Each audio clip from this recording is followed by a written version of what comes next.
You're listening to ThunderQuack Podcast Network.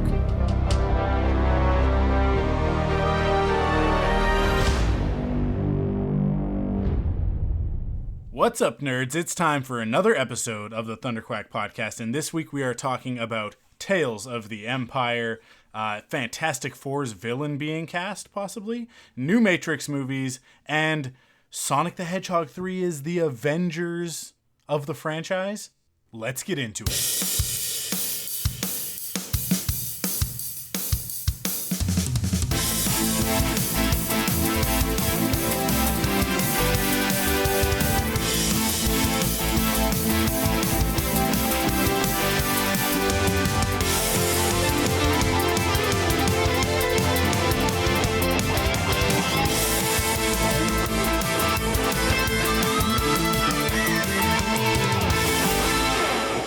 Hello and welcome back to the ThunderQuack Podcast. I am your host, Michael Cohn, and joining me, as always, the incorrigible Joe Hogan. Joe? Hey, Joe? Joe, are you there? Okay. Well, I guess Joe's not on this episode. No, Joe is out for this one. So you guys, we're on our own. You know, it's just us. It's kind of an episode of Off the Record, but not quite, because we are going to get into the news and we are going to do our usual deal. But yeah, this will be interesting. This is the first solo episode of the ThunderQuack Podcast. I'm sure Joe will be back next week. But yeah, he needed today off, and so here I am, all by myself, talking to myself. So let's get like right into the news. Although I'm going to tease it. I do have something cool to talk about a little bit later. But let's start off with the news that dropped just after we finished recording Rebel Cells last week. We recorded last Wednesday night, and on Thursday morning, StarWars.com dropped this news about Star Wars Tales of the Empire, a new 6-part animated anthology in the style of Star Wars Tales of the Jedi. This is coming from StarWars.com. Journey into the fearsome galactic empire through the eyes of two warriors on divergent paths, Night Sister Morgan Elsbeth and former Jedi Barriss Offee. Like the first season following Ahsoka Tano and Count Dooku, Tales of the Empire focuses on previously untold events in the lives of the featured characters. The trailer teases that we'll learn how a young Morgan Elsbeth navigates the expanding Imperial world towards a path of vengeance, while former Jedi Barriss Offee does what she must to survive a rapidly changing galaxy. The choices they make will define their destinies. And this is coming May the 4th. Hence the sort of the surprise drop, the surprise reveal. So soon. I think we were kind of expecting to get this sort of thing on the day of the finale, May 1st, for Bad Batch, but here we are. We've got a brand new season of, I guess we're just Star Wars Tales. Like, I think that's probably how I'll end up referring to it. It's just Star Wars Tales. And this season is Tales of the Empire. So that's exciting. Not the characters that we were expecting. We were expecting more, first off, we were expecting more Tales of the Jedi. So I think based on that, we had picked different characters, certainly. But what I find the most interesting, and I noted this on my reaction on social media, as well as the little snippet that I recorded for Rebel Cells as I was editing the podcast, this news dropped.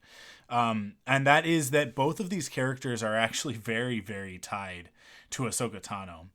And this kind of points in the direction for me of Ahsoka Season 2. I don't know necessarily that, I think Morgan Elsbeth is a character who is sort of dealt with. I guess not, I don't want to spoil anything from the first season of Ahsoka. And also nothing means anything in Star Wars, so it doesn't really matter. But going back and getting her backstory is something that I think we've all kind of been asking for. And so I think that that'll really inform a bit more of you know, her motivation and that sort of thing in the first season of Ahsoka. So I'm looking forward to that. Barriss Offee is a character who, again, very connected to Ahsoka. and very well could show up in season 2 of that show. It would be wild. It would be a very interesting thing for them to have her survive throughout the Imperial and Rebellion eras, and make it into the New Republic, and then go off on whatever adventure and end up intersecting with Ahsoka. The real question there would be, like, are we talking, a good guy, bad guy sort of thing at that point? Is she going to be an adversary or an ally? What we see in this teaser trailer, to me, has her sort of conflicted. So I'm very interested to see where this goes, whether or not, she ends up with the Inquisitorius, and why we didn't see her in Star Wars Rebels and all of that sort of thing. But yeah, we don't have that long to wait. So no doubt we will talk a great deal more about this on Rebel Cells on Wednesday, releasing probably on Thursday morning. But for now, yeah, I'm just excited. I'm just amped up for this one. Like, I'm really, really looking forward to it. Second piece of news, let's jump into this one. This one comes from IGN.com, and this is some Fantastic Four news, some MCU stuff. Fantastic Four has reportedly cast its Silver Surfer, potentially confirming a persistent fan theory in the process. In a report by Deadline, which can be corroborated by IGN's own sources, the upcoming MCU reboot, directed by Matt Shakman, has chosen Julia Garner for the role of the classic villain, seemingly lending weight to the growing belief among some fans that the new movie is set in an alternate version of the MCU. I should note this article is written by Kat Bailey over on IGN. Garner, best known for her Emmy-winning turn as Ruth in Ozark, will reportedly play Shala Ball, who was first introduced as Norrin Radd's lover in Silver Surfer #1. However, the Deadline report notes that she is playing an alternate version of the Silver Surfer, suggesting that this is the version from Earth X, one of Marvel's most notable alternate realities. Now here's the thing. Here's the thing that is such a misnomer whenever people talk about alternate realities in these types of reports. It's like, well, okay, so she's gonna play Shala Ball from Earth X. No, she's not, because Shala Ball in Earth X is Shala Ball in Earth X, which is a comic book. There may be an Earth X live action universe, but they are not doubtful they would be the same thing. So Earth X, for those who don't know, is very similar to Kingdom Come from the DC universe, which is an alternate future reality, where it's an older Superman, older Batman, older Wonder Woman. Earth X is along the same lines. It's not quite as like far flung into the future. Kingdom Come is like a decades later sort of story. Earth X doesn't quite have that vibe, but it is very similar in tone. In that it is sort of like a very grounded, very real, mature look at that universe. And a lot of the Earth X characters are sort of darker, more mature versions of themselves.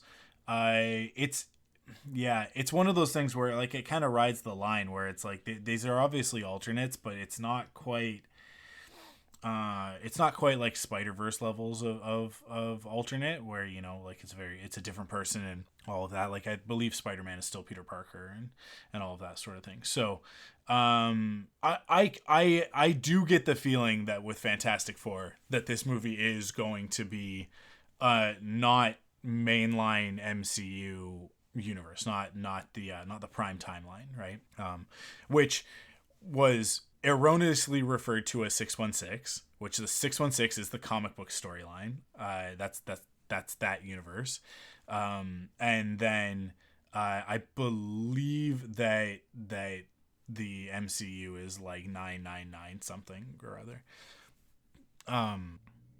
But this world that the Fantastic Four is taking place in is another one entirely. It's by all reports, like, it's aesthetically going to be sort of like a futuristic 1960s, which will be crazy to me if they do this, because they'll have gotten there before DC, and DC should have been the ones to do this a decade ago. This is what Superman should be like. Superman should take place in an alternate world of tomorrow, right? Like it should always, actually not even 1960s for that one, like a 1940s. And you see that in the Bruce Timm stuff. You kind of lose it by the time that you get to Justice League and JLU, but in Batman the Animated Series as well as Superman the Animated Series, they are very much futuristic versions of 1940s Gotham and Metropolis. There's a lot of Art Deco. There's a lot of sort of that angular design and that sort of thing when it comes to the architecture of both of those cities in those, as well as like the Batmobile is a very Art Deco design. That whole series is very Art Deco. So for me, I've said this a million times. You guys are probably tired of hearing me say it, but for me, that's the world that I feel DC should exist in. It'll be weird to me if MCU gets there first, because then it'll feel like DC is copying, when really I feel like it's kind of the other way around. Because as much as Marvel existed in the 1960s, and obviously these characters, I mean, it was founded in the 1960s, and these characters obviously being the first characters in the Marvel universe, that is their point of origin. So I understand how this is like the impetus of getting them in there as 1960s style characters.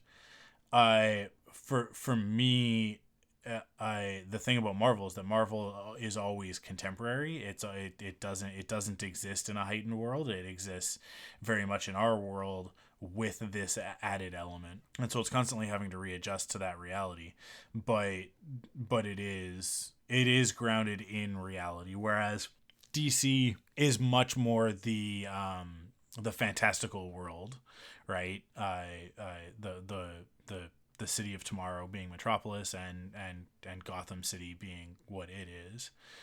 And I find that those work the best. That setting works the best when you lean into that heightened element. You lean into that fantasy aspect of it, because those characters I think are a little bit more fantastical than the characters of the MCU and Marvel. The MCU especially, where like the MCU, it's all science. There's very little actual magic. Everything is kind of explained as science, even the stuff that appears magical. So to me, I look at that and I go, okay, well, like, yeah, we can kind of do this. And Multiverse of Madness played with this a little bit when we went to that alternate reality and met that version of Mr. Fantastic and, Professor Xavier and all of that. Because that was a little bit more of like a heightened world. That was a little bit more of a comic book-ish world. But I mean, the question there is like, is that the same one that we see at the end of Miss Marvel? Is that the same one as X-Men 97? The music that we hear when we see Xavier is the X-Men 97 theme. Does that mean anything, or are they just doing that to hype us up? Who knows? And will we ever get answers? Who knows? Probably not. But yeah, this is one where I think they'll have to be very clear. But I think the interesting aspect here is that this will obviously not be that world from Multiverse of Madness, because that one already had its Mr. Fantastic in John Krasinski, but this will be a different one. The opportunity that they present themselves with is the ability to make these the first superheroes of that universe, which is an interesting way to do it, is to set them in their own distinct universe. But I just worry about, not really worry. I'm just curious, I think, about what that ultimately means for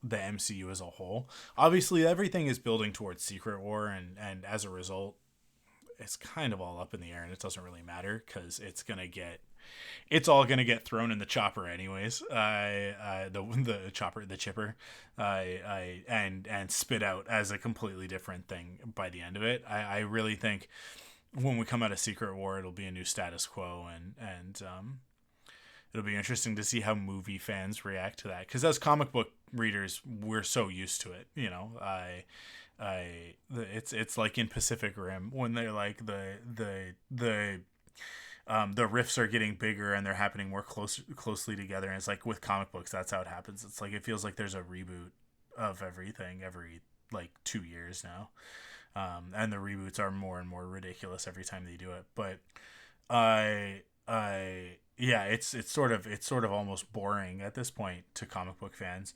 but to movie going fans, I think this will be a first for them. Of like, no, this, so what you knew before is all out the window, and everything is very different.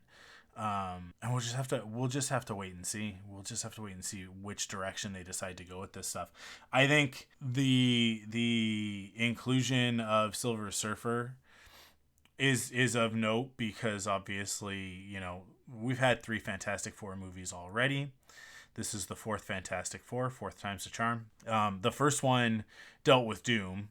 The second one was very much Silver Surfer and Galactus, for better or worse. Definitely for worse. And then the third one I've never seen, and I don't really know what it's about. I think they just kind of fight themselves. Like, I think there's just sort of inner conflict in that one, and then maybe a Doctor Doom of some sort. I don't know. I actually have no idea.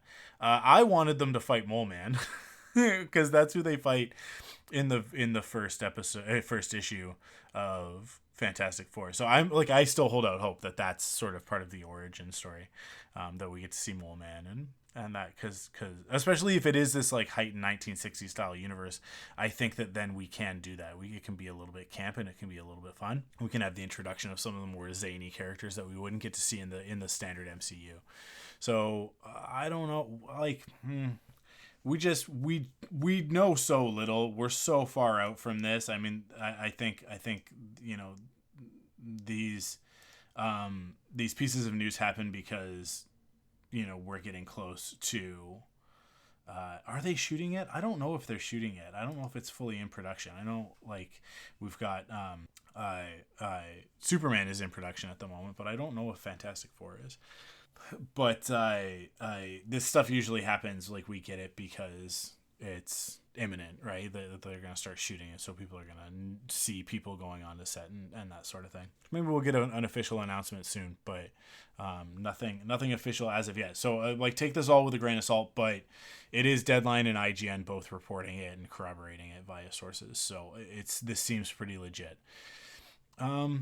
But, you know, time will tell, and I'm sure, you know, they'll let us know when it's time for us to find out. Right now with the MCU, it's just all eyes forward to Deadpool and Wolverine this summer, and that's really, I don't even know, like what's the next MCU series? I don't even know right now.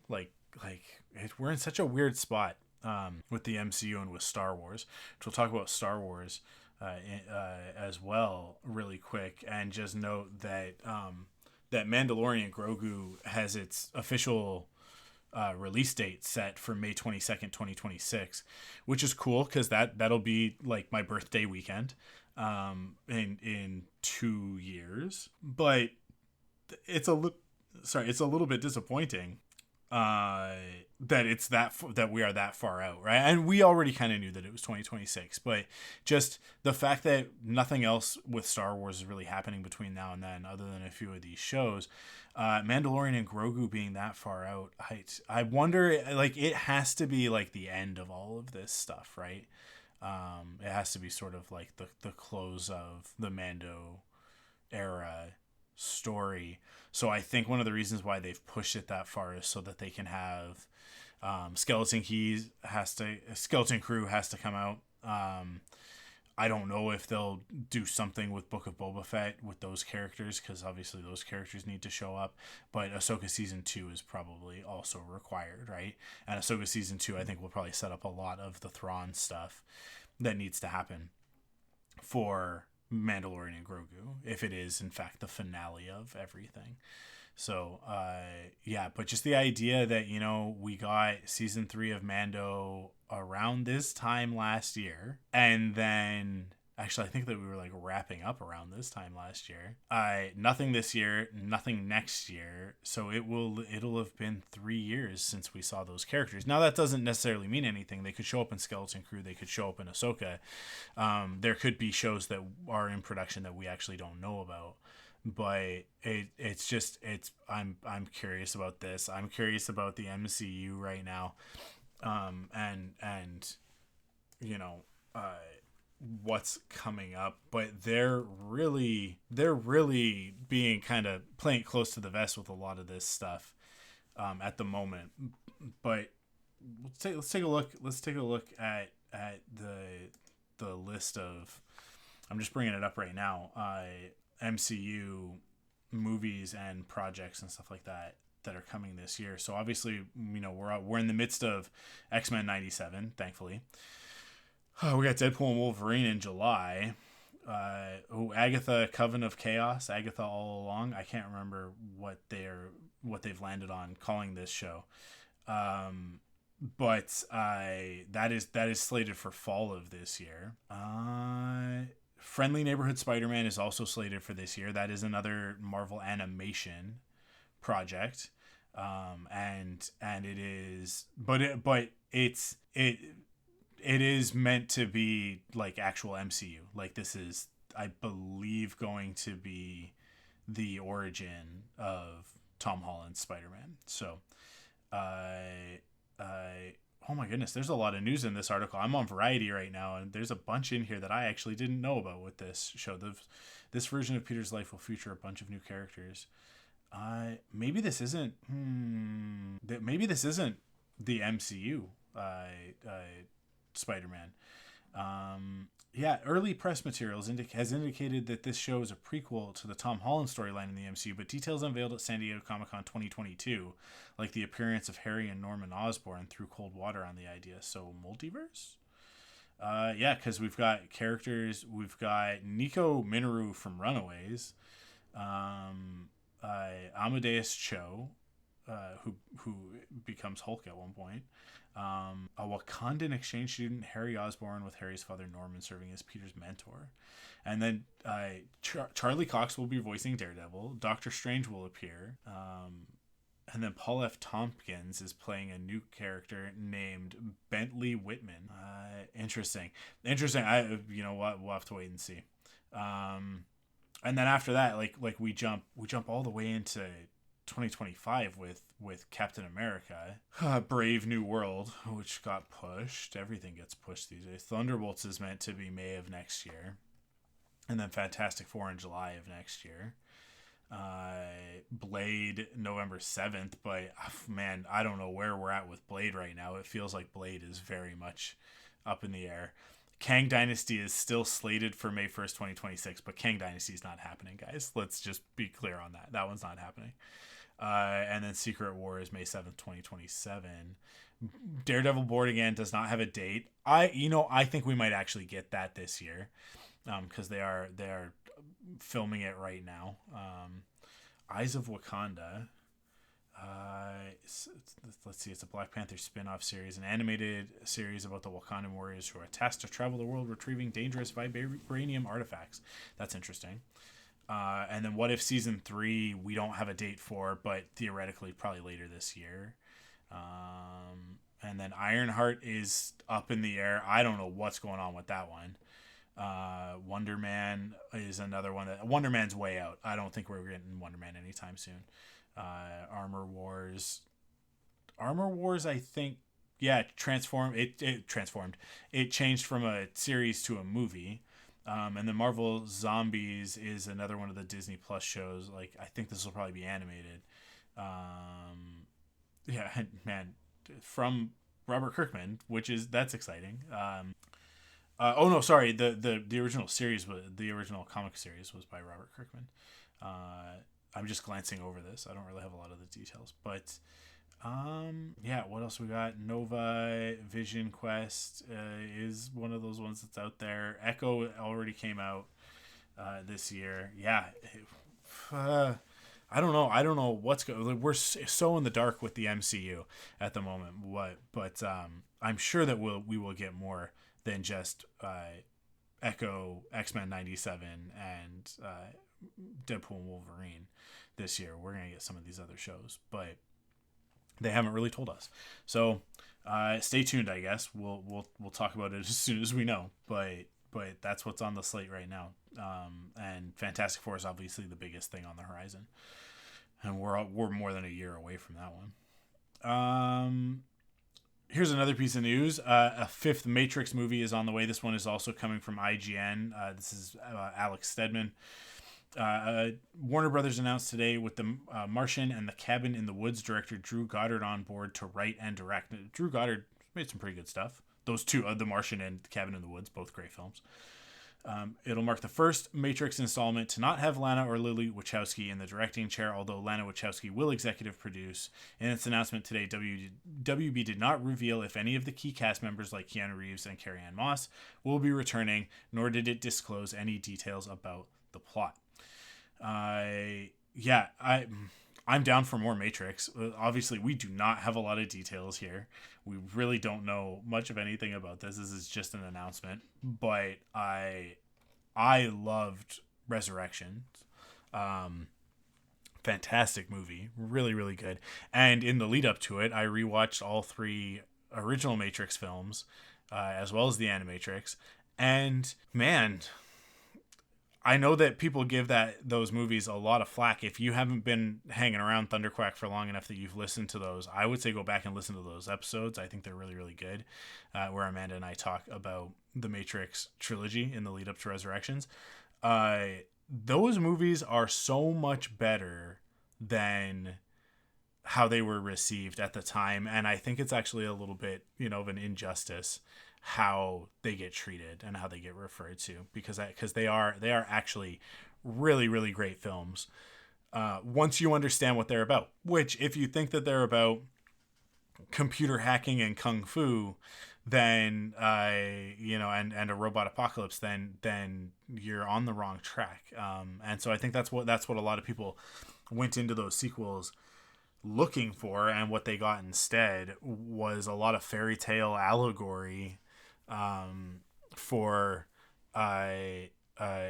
just how do I even put it, because it's not as simple as just saying that it's a trans allegory, because it is a trans allegory, absolutely. So much of it, of all three films, of all four films, have to do with that, but it's about so much more than that. It is I think really about I don't really have the terms for it in my head at the moment, but to me they're very much about the idea of like what's the definition of our spirit or soul, whatever it is that makes us up, our personality, versus the physical reality of that, versus like the truth of all of it. So obviously all very like heady esoteric stuff, with the Wachowskis not being involved as much in this one. I mean, Lana Wachowski, is it Lana Wachowski? Yeah, Lana Wachowski will executive produce, so obviously she'll still be part of it. But being the first one that branches out, I just hope that it maintains what those other films are and doesn't go into a more pure action sort of direction. It's not necessarily what I want, but I think it's probably what WB wants, and that's why I worry about it. But Drew Goddard coming in, you don't bring in Drew Goddard just to do a straight action movie.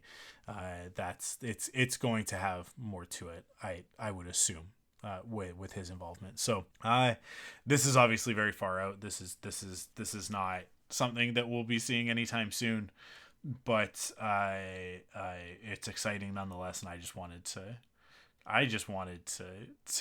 call it out, and get everybody to go check out Matrix Resurrections if they have not, because I love that movie so much. It's so good. There's so much in that movie to talk about. It's funny, if we did a perfect 10 on the Matrix, it would be the one that I want to do more than the original, because I really love a lot of the ideas in Resurrections and where it took the whole mythology of it and built on it, and really like it didn't correct, because I think that the original three films are very good. As I said, like I think that they're very underrated. I think people don't give them credit for being as good as they are. But I think it cleared up some of the things that at the time, and certainly after, until Resurrections came out, people would have debated a little bit more. And it's like, well, is it about this? Is it about that? Did this happen? Did that happen? And then Resurrection sort of solidified a lot of that stuff, and then explained without explaining multiple things, based on new characters introduced and all of that. Also, like here's the real thing with Resurrections is that Jessica Henwick is one of the lead characters, and Jessica Henwick should be the lead in more things. She should be the lead in lots of things. So I'm still crossing my fingers that we get her back in the MCU with Daredevil and those characters coming back into the MCU, and that we get the continuation of Colleen Wing's story and her becoming Iron Fist. Because man, the end of that second season of Iron Fist, I know everybody else hated Iron Fist, but I loved Iron Fist. I loved all of those Netflix shows. Except my Punisher wasn't my cup of tea, so I never watched season 2, and I never watched season 2 of Jessica Jones either. But yeah, like those main Defenders ones, like I loved those shows. So I would love to see her back in the MCU. How are we back on the MCU? We're talking about The Matrix. Go watch Matrix Resurrections. It's a very good film. And then the last piece of news that I want to jump into is executive producer Toby Asher saying that the upcoming Sonic the Hedgehog 3 will be an Avengers level event. As a Sonic the Hedgehog fan, of course, this gets me very excited. If you're not a Sonic fan, I don't know why you care about Sonic 3, and it's not for you. So, like, don't talk about it on the internet unless you decide to become a Sonic fan. But as a Sonic fan, I know what this means without even needing to read the article.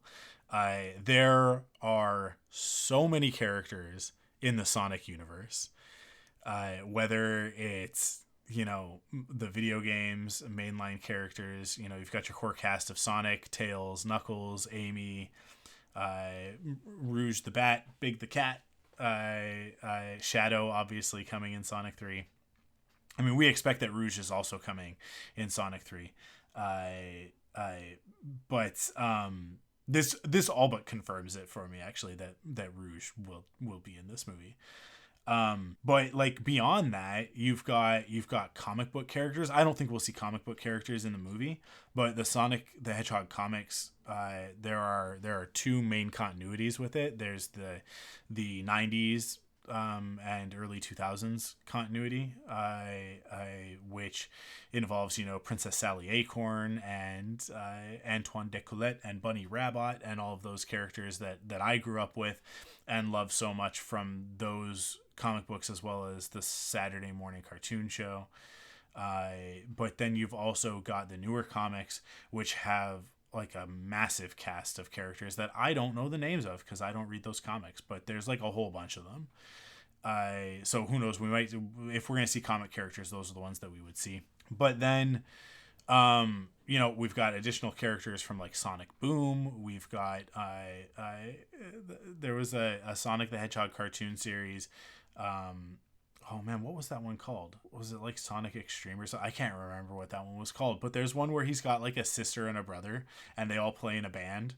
And they have these magic necklaces that when they play their musical instruments, it's so weird because it's so not Sonic the Hedgehog, and yet I don't know why it exists. I don't understand it, and it wasn't very good as far as I am concerned. But I know that there are people who grew up with it that are fans, so I'm not going to yuck anybody else's yum, but I am going to say not for me.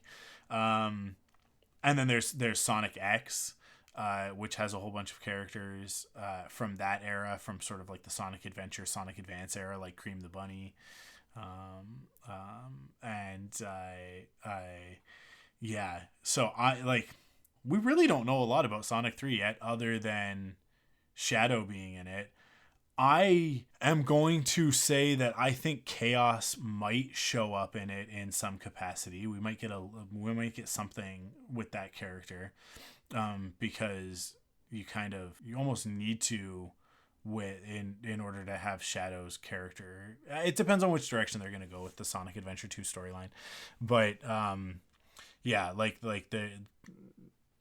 there are just so many characters that could be brought in. There are so many characters that could be brought into this story, and I am excited for any and all of them that are going to show up. So you've also got like your built-in endgame moment, because obviously in endgame we've got the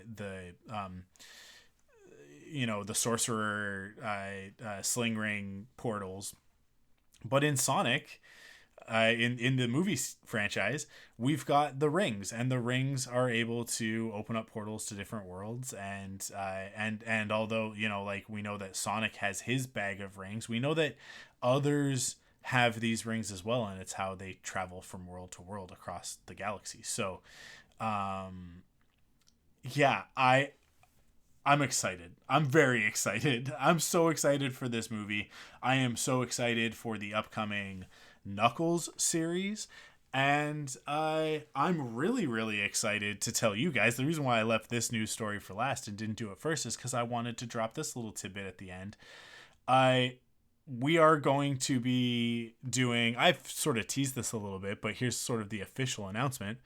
I'm going to be doing a side podcast series specifically dedicated to the Sonic movie universe. I'm going to be joined on that show by Hope Molinax, who will be new to the ThunderQuack audience, but if you hang out online in geeky circles, then you will no doubt be aware, or I should hope that you would be aware of her prolific presence online, writing for Geeky Waffle, Collider, all sorts of places, and as well as podcasting on J Guys and Jedi, and appearances on many other things. So I'm really excited to sit down with Hope and talk about Sonic the Hedgehog, a fandom that the both of us share, and actually we have quite a lot in common. So with it, that'll probably, I think we're gonna release it next week. I think it'll probably be coming next week. But we're gonna record this week, so we'll be recording about the first Sonic movie, and basically we'll have episodes about the first and second Sonic movies, and then we're gonna go into the Knuckles series when it starts on April 26th, and we'll have basically rundowns, recaps of every episode of the Knuckles series, which I cannot wait for. I'm so excited for. Yeah, and then assuming that you guys all like it, and we want to keep going, we'll definitely come back to it in December when Sonic 3 lands, and maybe even before then if we get trailers or whatever, just to talk about it. But you don't have to go anywhere. You don't have to do anything. If you are on the ThunderQuack Patreon, or you are subscribed to the ThunderQuack feed where you are listening to this podcast, then you are in luck, because it'll be right here. It's just going to be right in this feed, the same as we have done in the past with some of our other shows like Nuff Said, where it's like there isn't enough of this content for us to have an ongoing podcast, but it is definitely something that I want to do. And so it's just going to live inside the ThunderQuack feed. So you'll be getting it here. And the name of that show, I'm not going to reveal here. I was going to, and then I just realized, you know what I want to do? I was working on the logo on the weekend, and I will be revealing it over on our social media. So make sure that you're following us on TikTok, on Instagram, on Twitter, on YouTube, and you'll get the reveal of the title of this new Sonic the Hedgehog dedicated show over on that social media, and that'll be this week. So when you're listening to this, when you're hearing this, whether you're hearing it on Patreon on Monday or you're hearing it on the podcast feed on Thursday, go check the make sure that you're subscribed to those social media feeds. It won't be up on Monday. It won't be up yet, because I actually still have to put everything together. But yeah, it'll be up either Tuesday or Wednesday, I'm sure. So look forward to that reveal of the title of our new Sonic the Hedgehog podcast. But like I said, you don't have to go anywhere. You don't have to do anything. You don't have to subscribe to anything. It'll be right here on the ThunderQuack podcast feed. So if you're subscribed, which you should be, I hope you are, then you've got it. And of course, I that's all of our news. But before I jump into some of the other stuff that we'll talk about on this episode, which will be a shorter episode, we'll probably be running in at about an hour because it's just me. But I just want to tell you guys about Patreon. You can go to patreon.com/thunderquack to get the episodes early. You get them on Mondays as opposed to Thursdays. As well as weekly episodes of ThunderQuack Off the Record, which is our Patreon exclusive podcast. And on that one, I just deep dive into topics and generally, this has been brought to my attention. Somehow end up on leftist socialism rants and that sort of thing. No matter what the topic is, whether it's Ghostbusters or movie theaters or what have you, I always end up it always you know what, it always ends up coming back to like universal basic income and social safety net stuff and all of that sort of thing. But regardless.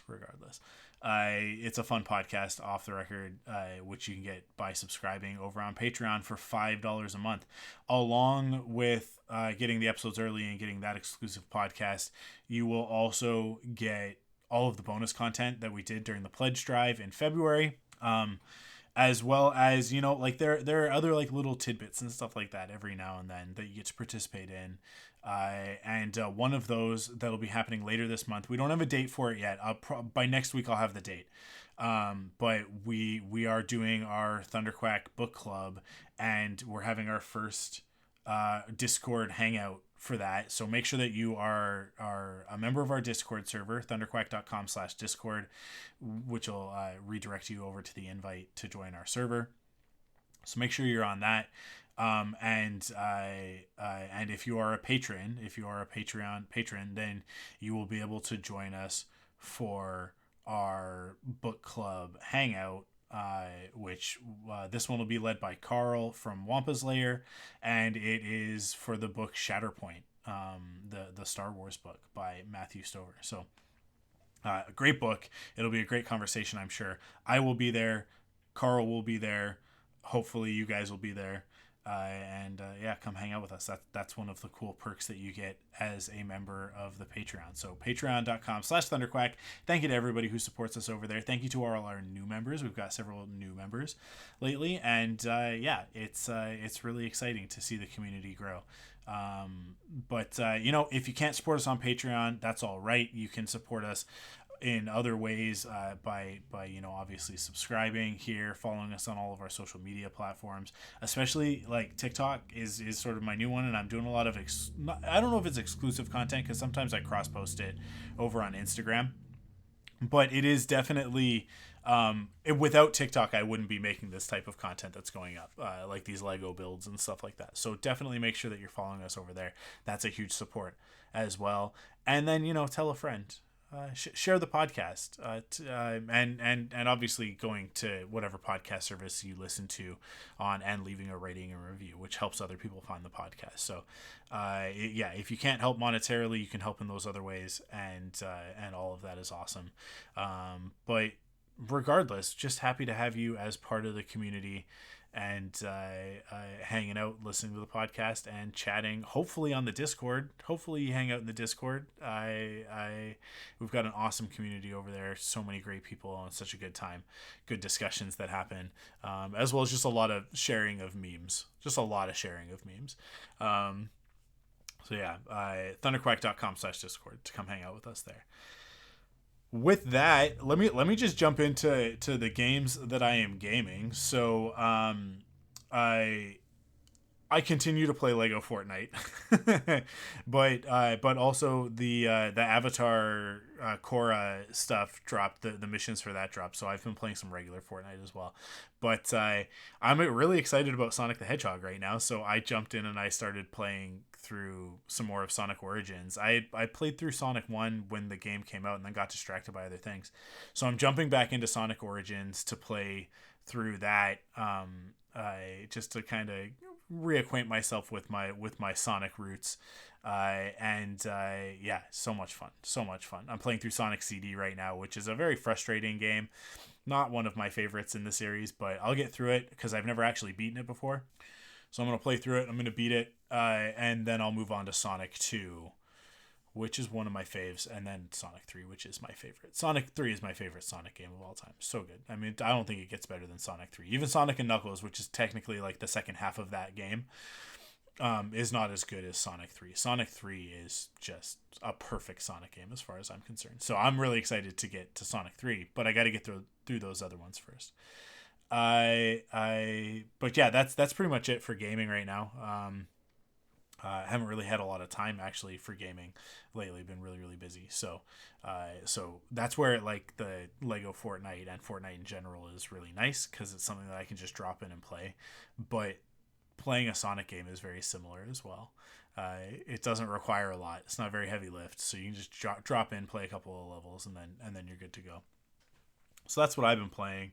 But I really, really need to get back to Sea of Stars, and I think I might do that soon. Other than that, I was supposed to watch Shogun. I haven't yet. But I will. But Joe's not here this week, so thankfully I have a bit of a reprieve, and I can get away with it, for now. But I have continued to binge the Always Sunny podcast, which is so good. If you're a fan of Always Sunny in Philadelphia, I can't recommend it highly enough. It's such a great podcast companion to it. And I mean, like, it's just good in its own right. X-Men 97 at the top of my list, Bad Batch at the top of my list. But other than that, oh my goodness, there was something else that I was watching, and I can't think of it right now. I will tell you that a new episode of Bluey just dropped, and there is a shocking twist at the end of the episode, which I didn't think was coming for Bluey. So, stuff going on in Bluey. I will say this is probably the last thing that I'll talk about before we go. On Saturday morning, I was driving the girls to dance early in the morning. Kara's dance competitions are coming up this coming weekend, or starting this weekend. It's the next 3 weekends in a row.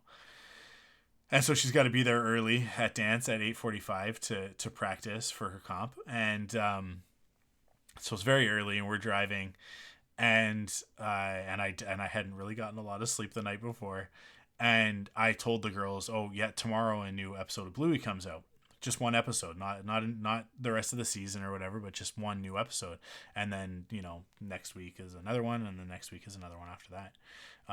And the one that's coming this weekend is The Sign, which is the 28-minute episode, which normally an episode of Bluey is like 7 minutes long. So, really, really excited for this extended episode and what it's all about.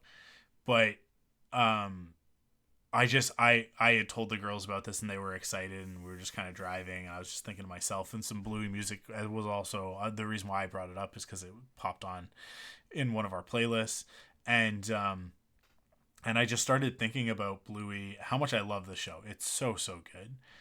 And I think not this week, I think probably next week, or maybe even the week after, maybe waiting for the season to finish, for season 3 to be done, because I don't know what that last episode will be about.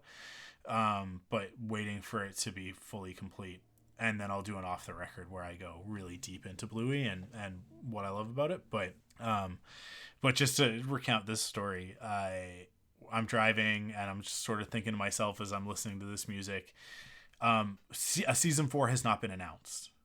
And the studio that works on Bluey, they are not currently working on new episodes. So we're kind of in this spot right now of like, is season 3 the end? I don't think it is, because it really feels like these last few episodes and the hype that they're building, like it's building towards something. I think one of the things that's happening, my guess here, is that they kind of recorded the first batch of episodes, like the first season of episodes, and the second and third seasons fairly close together, and the girls that voice Bluey and Bingo have sort of stayed similar age and similar tenor to their voice, similar tone to their voice. I think now, from the point that Bluey started, because Bluey has blown up here now in North America, but it really was like, it was sort of over the pandemic that people discovered it on Disney Plus. But not even like when Disney Plus launched, but sort of like a little while after Disney Plus had launched, people discovered this show. I feel like I was actually like there before a lot of people, not for like the cool cred, but just like interestingly, because we were on Disney Plus so much. We just checked it out. I just checked out with the girls, and I don't remember why.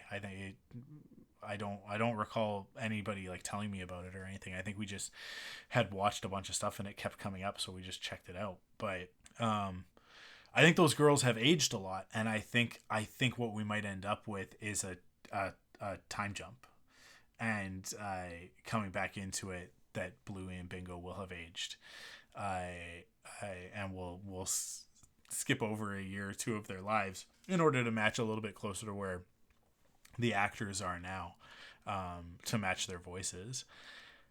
I think that's where it's headed. But what hit me was the idea. I don't think that this is the case. I think we're getting more Bluey. It's such a phenomenon. It's so successful. I can't imagine them stopping at this point. I don't think Disney would let them.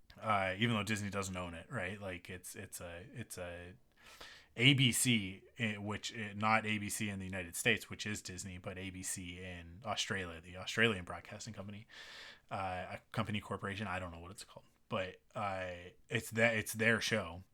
But I don't think Disney would let them shut it down. I think that they would just pay for another season because it's so popular. But I had this moment thinking, what if season 3 is the end and we don't get to see any more of these characters? And when I say that, like, I had a similar feeling, not at the thought of not getting to see Bingo and Bluey grow up, that not the same, obviously not to the same degree, but it is coming from the same place, and I think it's very much connected to this fact. But it's very similar feeling when I think about my girls, and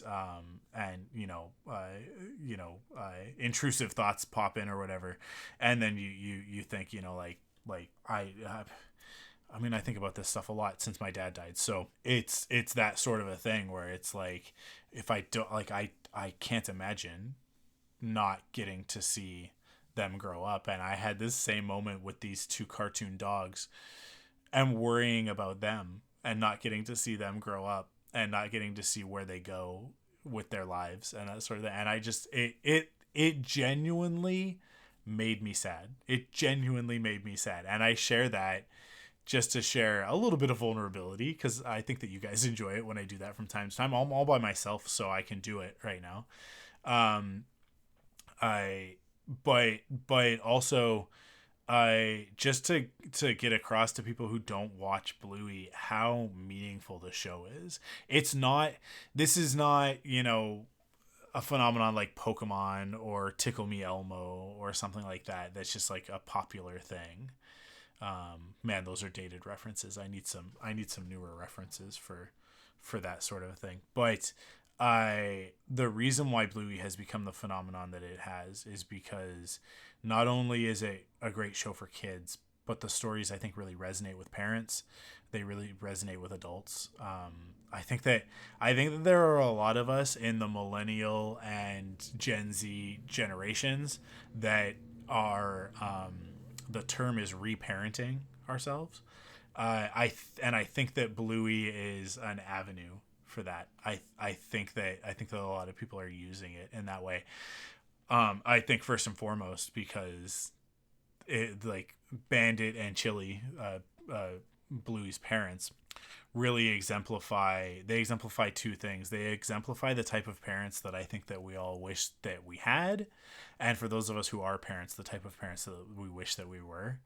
And it's not to say that they're perfect. They're not. They are flawed characters, and they do have flaws, but they do the work. They put in the time and the effort, and they're there for their kids in a way that I think is very challenging. It's very difficult, and it can be It can be a little bit disheartening to see it because sometimes you're like, well, I'm not that good of a parent and I don't think I ever will be. But it's also a little bit hopeful because it's like, well, it's good to know what it's supposed to be, to have an example. And it's so funny that it's this cartoon dog family. But I think the other part of it is that they live in a world that I think that we all wish we were living in right now. Man, I'm getting way too deep for this. I need to save a lot of this for the off the record when I do talk about Bluey. But just really quickly, and then I will end up talking more about this on off the record at some point in the next couple of weeks. It's very much like, because Bluey is very much like now, like it's very much 2024, like the 2020s, but it has the vibe that I think that we all felt, those of us who were alive at the time in the 90s. And that's there was a lot more, it felt safer, it felt more secure than it does now, and it felt like there was a future. And I think the world that we're living in presently, it's very difficult to see a positive future because of climate change, because of political radicalization, and the continuously growing wealth gap in the world. It's not just here. It's not just Canada or the United States or North America. It's the whole world. And the world that Bluey exists in feels like everybody's got what they need, and so they're able to focus on themselves, being better and raising better kids, raising the next generation to be even better than they are. And I think like that is very much an ideal world that we all wish that we were living in. So I think that's one of the big connections there. I'm gonna take that away, and I'm gonna think about that more, and I'm gonna dig into it, and we'll get into it on off the record. Like I said, I think I'll probably wait until the end of the season, and come back to it. But yeah, that most recent episode, Ghost Basket, was mostly silly, and then it just hits you with a punch right at the end. Crystal and I like gasped and looked at each other at the end of the episode. I don't want to spoil it. For those who maybe haven't seen it yet, it is on Disney Plus in all regions right now. So but yeah, man, what a show. It's so good. Oh, you know what? This is the other thing for show and tell. This is the other thing. I saw Godzilla Cross Kong: The New Empire on Saturday night. Fantastic movie. So good. So good. I'll do a review over on social, so YouTube or TikTok or Instagram as well. But I'll do like a little 5-minute review over there. But just to say here, man, I loved it. I had such a good time. It was so much fun at the movies. It was so silly. It was so out there. Absolutely ridiculous. And it sets the tone right off the bat that it is ridiculous. But visuals were unbelievable. Just totally astounding. The human story was meh. It was fine, whatever. But Dan Stevens was hilarious. Brian Tyree...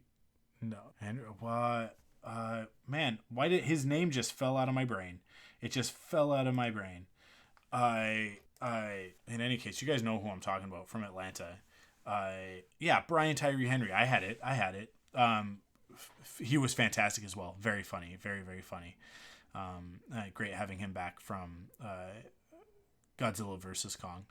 And yeah, I'm just excited. This is a universe that can just keep going. They will. They're just gonna keep going with this stuff. The great thing is that like Monarch was so much fun, such a great series, but really, really well done. Like an actually really intelligent, really heartfelt series. Not important at all for New Empire. Not even a little bit. Not even a little bit. None of what happened in Monarch has anything to do with anything that happens in New Empire. They feel almost completely separated, except unless you know what they are. And obviously it's all connected, and so there's extra stuff in there to be aware of and to catch, but it was not important. It was not like if you missed Monarch that you missed a piece of the story in New Empire, which I think is great. I think it's fantastic that they did it that way. People can just go see the movies if that's all they want to do, but if you watch the show, then you're like, I'm more in on this than you are. I know how Monarch functions. And yeah, just great films, just fun films. We saw it on the IMAX screen that just opened at the theater that's 5 minutes away from me. This theater's been there forever, but they just built this IMAX screen. First off, the seats were beautiful and comfortable and amazing in all respects. Guys, the screen was so crystal clear that it was disorienting at first. How clear and bright this IMAX screen was. I am ecstatic that it is my theater, that it's the one that's like 2 seconds away from my house. I am crestfallen and heartbroken that I didn't see Frozen Empire on this screen. And I don't know, maybe I'll get another chance. I doubt it, but we'll see, because Godzilla and Kong is like dominating box office, so I think it'll probably stick around in this IMAX screen for a while. But man, oh my god, this screen, you guys, beautiful. And I really wish that I could have seen Dune as well as Dune Part 2 on a screen like this. But it is what it is, and I'll just have to live with it. But this is now, like, if there is an opportunity to see something on this IMAX screen, I'm going to do everything that I can to do it. Cause let's see. Dune and Ghostbusters are not playing on the IMAX screen anymore. It's just Godzilla. But like, tickets for Planet of the Apes are theoretically up. I haven't actually checked, for Canada yet, cause sometimes we don't get them at the same time. Advanced tickets. Here they are. So I'm gonna have to get these tickets for Planet of the Apes, for Kingdom of Planet of the Apes today, and make sure that I get good seats in that IMAX, because they showed a preview of it, like not just the trailer, but like a special sneak preview sort of thing. Oh man, it looks good. It looks so good. I can't wait. I'm so excited for it. So awesome. That's it for this episode. Thank you guys so much for listening. Thank you for hanging out. I hope this was all right. A solo episode is the first time, but yeah, I think it went well. I think it was all right. I have a little bit of editing to do, but I think it was mostly a good episode. Don't forget to stay up to date with everything ThunderQuack by following us on social media, and get extra content like reviews and reactions on YouTube, Instagram, and TikTok. And thank you to all our faithful ThunderQuack supporters on Patreon. We couldn't do the show without your support. Head to patreon.com/ThunderQuack to get early access to episodes like this one, as well as bonus content. Thank you guys for listening, and stay frosty.